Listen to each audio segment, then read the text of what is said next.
గత ప్రభుత్వంలో జడ్చలలో చూస్తే డబుల్ బెడ్రూమ్ ఇల్లు కావాలంటే 2 లక్షల రూపాయలు ఇవ్వాలి. ఇల్లు శాంక్షన్ కావాలంటే మాకు 5,000 10,000 రూపాయలైనా పైసలు ఇస్తేనే ఇల్లు శాంక్షన్ అవుతుందని చెప్పడం జరిగింది. కానీ నేను సీరియస్ గా చెప్పడం జరిగింది, ఎవరైనా కానీ ఇట్లా పైసలు అడిగి ఇల్లు శాంక్షన్ చేస్తామంటే ఖచ్చితంగా వాళ్ళ పైన యాక్షన్ తీసుకుంటాము, పోలీస్ కేసులు పెట్టిస్తారని చెప్పి కూడా చెప్పడం జరిగింది.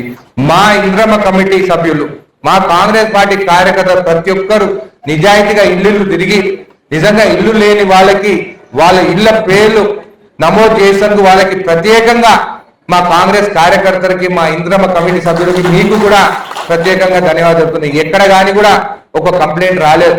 ఒక్క కార్యకర్త కూడా ఇట్లా భయపడించి మాకేమైనా ఇస్తేనే మీకు ఇల్లు శాంక్షన్ చేపిస్తాను కూడా ఒక్క కార్యకర్త కూడా తప్పు చేయలేదు.